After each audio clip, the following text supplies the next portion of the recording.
So students, welcome back to my channel, that is The Educator.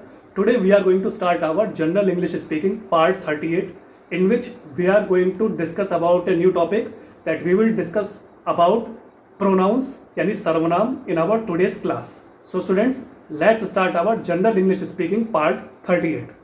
So students, let's start our General English Speaking part 38, in which we are going to discuss about a new topic that we will discuss about pronouns in today's class. Pronouns play a very important role in a parts of speech in basic grammar of our English language. So let's see. Pronouns means सर्वनाम. ठीक है, तो अब इसकी definition जान लेते हैं. सब बेसिकली मतलब क्या होता है. A pronoun is a word that we use instead of a noun so that repetition of noun may be avoided in a sentence. So basically इसका मतलब होता है अब प्रोनाउन यानी सर्वनाम इज अ वर्ड, एक ऐसा शब्द है दैट वी यूज, जिसको हम प्रयोग में लाते हैं इंस्टेड ऑफ ए नाउन. किसी भी संज्ञा के स्थान पर हम इसको प्रयोग में लाते हैं so that repetition of noun, ताकि जो हम संज्ञा या नाउन का रिपीटिशन दोहराव कर रहे हैं बार बार, उसको हम may be avoided in a sentence, जिसको हम किसी भी वाक्य में उसको हम अवॉइड कर सकें, उसको हम उससे दूरी बना के रख सकें. ठीक है, तो a pronoun is a word that we use instead of a noun so that repetition of noun may be avoided in a sentence. जैसे मैंने बताया, प्रोनाउन यानी सर्वनाम एक ऐसा शब्द है जो हम बेसिकली प्रयोग में लाते हैं संज्ञा यानी नाउन के स्थान पर. ठीक है, so that repetition of noun, ताकि जो संज्ञा का रिपीटेशन हो रहा है, जो दोहराव हो रहा है, उसको हम मे बी अवॉइडेड, ताकि हम उसको अवॉइड कर सके, उससे दूरी बना सके इन अ सेंटेंस, मतलब किसी वाक्य में. ठीक है, फॉर एग्जाम्पल मैं आपको बताता हूँ, एक वाक्य ले लेते हैं एग्जाम्पल के रूप में. जैसे Suresh is a boy and Suresh works in a company. ठीक है, तो Suresh is a boy, basically it is a present type sentence and full stop. Suresh works in a company मतलब सुरेश एक कंपनी में कार्य करता है. तो here you can see we are using Suresh. क्या है, बेसिकली एक संज्ञा है, एक नाम है, नाउन है, क्योंकि एक लड़के का नाम है. तो हम उसको क्या कर रहे हैं, दो जगह उसका प्रयोग में ला रहे हैं, जो सेंटेंस को थोड़ा सा बोरिंग कर रहा है, थोड़ा लेंदी कर रहा है, थोड़ा इंटरेस्टिंग नहीं बना रहा. तब उससे हम क्या करेंगे, हम ये बोलेंगे Suresh is a boy, Suresh एक लड़का है, and he works in a company, वह एक कंपनी में कार्य करता है. सो चूंकि सुरेश एक लड़का है, संज्ञा है, नाम है एक पर्सन का, तो उसकी जगह, चूंकि वो मेल पर्सन है, तो उसकी जगह हम यूज करेंगे ही. तो आपने देखा Suresh is a boy and he works in a company, वह एक कंपनी में कार्य करता है. तो ही क्या है, बेसिकली आपका प्रोनाउन है, यानी सर्वनाम है. ठीक, अब जानते हैं kinds of pronouns. Kinds of pronouns, जो आपके सर्वनाम है वो कितने प्रकार के होते हैं. ठीक है, पहला आता है आपका पर्सनल प्रोनाउंस. पर्सनल प्रोनाउंस, तो पर्सनल मतलब व्यक्तिगत सर्वनाम. जो सर्वनाम हम व्यक्तिगत रूप से प्रयोग में लाते हैं, तो उसको हम बोलते हैं पर्सनल प्रोनाउंस या व्यक्तिगत सर्वनाम. ठीक है, a pronoun which is used instead of the name of a person is known as personal pronoun. तो ऐसा प्रोनाउन, जो ऐसा सर्वनाम विच इज यूज्ड, जो बेसिकली प्रयोग में लाया जाता है instead of the name of a person, जो किसी भी इंसान के नाम की जगह प्रयोग में लाया जाता है, is known as personal pronoun. तो उसको हम पर्सनल प्रोनाउन बोलते हैं, या व्यक्तिगत संज्ञा भी, व्यक्तिगत सर्वनाम भी बोलते हैं. ठीक है, I, my, mine, me, we, our, ours, us, basically क्या है, ये आपके फर्स्ट पर्सन है. ये बेसिकली आपके फर्स्ट पर्सन सर्वनाम यानी प्रोनाउन है, जो हम बेसिकली यूज करते हैं अपने सेंटेंस में. ठीक, आई क्या है, आई मतलब मैं, माई मतलब मेरा, माइन भी मेरा ही हो गया. ठीक, मी मतलब मुझसे, वी मतलब हम, आवर मतलब हमारा, आवर्स मतलब हम सबका, अस मतलब हम लोग. ठीक है, तो ये बेसिकली आपका है फर्स्ट पर्सन प्रोनाउन या फर्स्ट पर्सन सर्वनाम. ठीक, फिर आता है thou, thine, thy, thee, it is a second person pronoun. ठीक, तो दो क्या है, दो यानी यद्यपि. ठीक, दाइन मतलब, दाइन भी इस तरीके से यद्यपि की तरह होता है, दाई मतलब इसके अलावा भी. ठीक, दी, दी भी आपका इस तरीके से प्रयोग में लाया जाता है. ठीक है, ये बेसिकली आपका सेकंड पर्सन सर्वनाम यानी प्रोनाउन कहलाता है. ठीक है, यू, योर, योर्स, तो यू क्या है, यू यानी तुम, योर्स, योर मतलब तुम्हारा, और योर्स मतलब सिर्फ तुम्हारा. ठीक है, तो ये भी आपका एक सेकंड पर्सन प्रोनाउन है, या कह सकते हैं सेकंड पर्सन सर्वनाम है। ठीक है, he, his, him, she, her, hers, it, its, ये आपके थर्ड पर्सन प्रोनाउन कहलाते हैं या थर्ड पर्सन सर्वनाम कहलाते हैं। ठीक है, तो ही का क्या मतलब होता है? ही मतलब एक मेल पर्सन के लिए हम ही से संबोधित करते हैं। ठीक है, हम किसी भी बंदे का नाम बार बार यूज नहीं करेंगे किसी सेंटेंस में। तो जैसे मैंने आपको बताया था, सुरेश जब हमने एक सेंटेंस में बोल दिया तो अगले सेंटेंस में हम उसकी जगह ही को प्रयोग में लाएंगे। ही क्या है? वो मेल पर्सन को डिनोट कर रहा है। ठीक है, तो ये ही हो गया। हिज मतलब उसका, तो ये भी मेल पर्सन के लिए डिनोट करेगा। ही अगर फीमेल होती तो उसके लिए हम हर लगाते, तो ही है तो ही की जगह हम हिज लगाते हैं। ठीक है, कोई भी उससे रिलेटेड काम हो रहा है तो वो उसमें हिज लगेगा, तो ये मेल पर्सन को डिनोट करता है। फिर आता है हिम।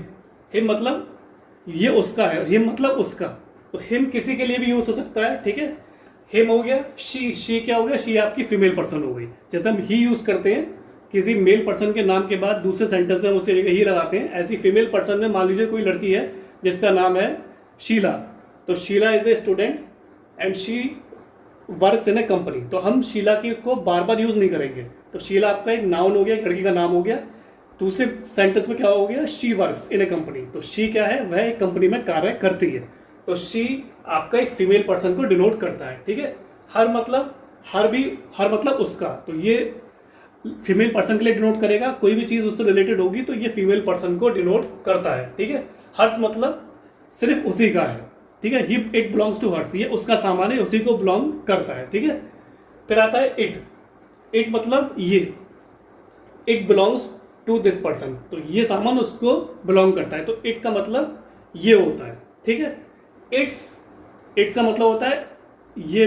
इट्स भी आपका हम बेसिकली शॉर्ट में इस लगा के इट्स बोल देते हैं, तो it's a third person party, it's very important. कभी जैसे कहते हैं ना ये चीज़ बहुत महत्वपूर्ण है, तो ये भी कहलाता है ये चीज़ इट्स वेरी इंपॉर्टेंट, ये बहुत महत्वपूर्ण है, तो हम वहाँ पे इट्स लगाते हैं, यानी इट्स मतलब ये चीज़। ठीक है, तो ये भी आपका थर्ड पर्सन प्रोनाउन यानी सर्वनाम हो गया। तो एक बार और रिपीट कर देता हूँ, आपका जो पर्सनल प्रोनाउन है उसमें I, my, mine, me, we, our, ours, us, ये आपके फर्स्ट पर्सन प्रोनाउन यानी सर्वनाम कहलाएंगे। ठीक, दो, thine, thy, the second person pronoun यानी सर्वनाम कहलाएंगे। यू, योर, योर्स, ये भी आपके सेकंड पर्सन प्रोनाउन यानी सर्वनाम कहलाएंगे। ठीक है, he, his, him, she, her, hers, it, its, ये आपके थर्ड पर्सन सर्वनाम या थर्ड पर्सन प्रोनाउन कहलाएंगे। ठीक है, अब हम आते हैं, फिर आता है आपका दे, देयर्स, देयर, देम। ठीक है, तो ये भी आपके थर्ड पर्सन प्रोनाउन है। आप इसमें देख सकते हैं दे का मतलब दे मतलब उनके, उसके। ठीक है, देयर्स मतलब ये उनका, देयर से मतलब होता है उनका। ठीक, देयर ये भी उससे रिलेटेड करता है थर्ड पर्सन से, देयर मतलब उनका। ठीक है, देम मतलब उन सबका, उन सबको बिलोंग करता है। ठीक है, तो दे बिलोंग टू अस, वे, दे का मतलब वे, तो वे हो गया। ठीक है, देयर्स मतलब उनका, देयर का मतलब भी उनका हो गया। देम का मतलब होता है उनको बिलोंग करता है। ठीक है, जैसे कहते हैं ना इट बिलोंग्स टू देम, ये चीज उनको बिलोंग करती है, तो ये हो गया उनको। ठीक है, तो they, theirs, their, them, basically it is also a third person सर्वनाम यानी प्रोनाउन। ठीक है, अब स्टूडेंट्स हम आते हैं इसके सेकंड पार्ट पे, जो इसका दूसरा फॉर्म है वो कहलाता है reflexive and emphatic pronouns. Reflexive मतलब जो आपकी चीज़ें रिफ्लेक्स करता है, और एम्पैथेटिक मतलब थोड़ी सी वहाँ पे एम्पैथी दिखाता है, तो उसको हम, उस प्रोनाउन को हम कहते हैं रिफ्लेक्सिव एंड एम्फेटिक प्रोनाउंस और सर्वनाम। ठीक है, when self is added to my, your, him, her, it and selves to our, your, them, we get compound personal pronoun when the action is done by the subject turns back upon the subject। ठीक है, तो ये reflexive and emphatic pronoun का मतलब होता है when self is added to, यदि self यानी हम स्वयं अपनी तरफ से हम जब कहीं जुड़ते हैं, जैसे कि माई में जुड़ गए, योर में जुड़ गए, हिम में, हर में, इट में, एंड सेल्फ में जुड़ गए, तो क्या होगा? टू आवर, योर, देम, और हम आवर, योर देम में जोड़ते हैं तो हमें क्या मिलेगा, we get compound personal pronoun. तो हमें एक कंपाउंड पर्सनल प्रोनाउन मिल जाता है। कंपाउंड मतलब कई, जिसमें कई सारी चीजें मिक्सड होती हैं, और पर्सनल यानी व्यक्तिगत, प्रोनाउन क्या हो गया आपका सर्वनाम, ठीक है। तो we get compound personal pronoun when the action is done by, जब प्रतिक्रिया जो होती है वो की जाती है सब्जेक्ट के द्वारा, which turns back upon the subject, जो फिर क्या करता है, वापसी फिर दोबारा सब्जेक्ट पर यानी विषय पर ही आ जाती है, ठीक है। फिर से आपको रिपीट कर देता हूं, रिफ्लेक्सिव एंड एम्फेटिक प्रोनाउंस, ये बेसिकली इसका क्या मतलब होता है।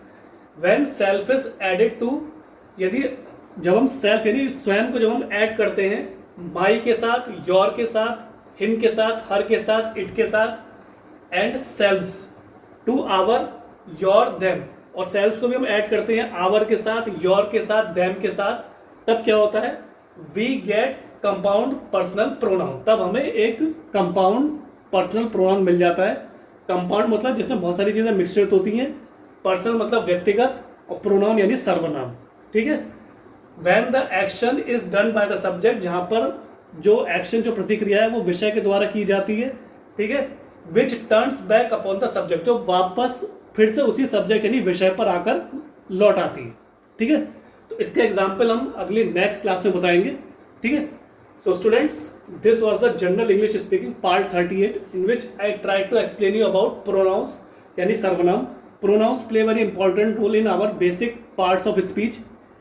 We normally, it is a very important part of English grammar which we need to understand properly, because we normally use pronouns in our day-to-day life when we speak two or more sentences combined. Okay, so students, try to understand its definition, try to understand the kinds of pronouns with examples and definitions, and try to practice them in your spare time. Try to talk with your friends, relative, neighbors, etc. And ultimately what will happen, your confidence will boost up, your personality will groom, and ultimately you will become a perfect and fluent English speaker in front of another person. So students, thanks for your valuable and precious time. Have a nice day.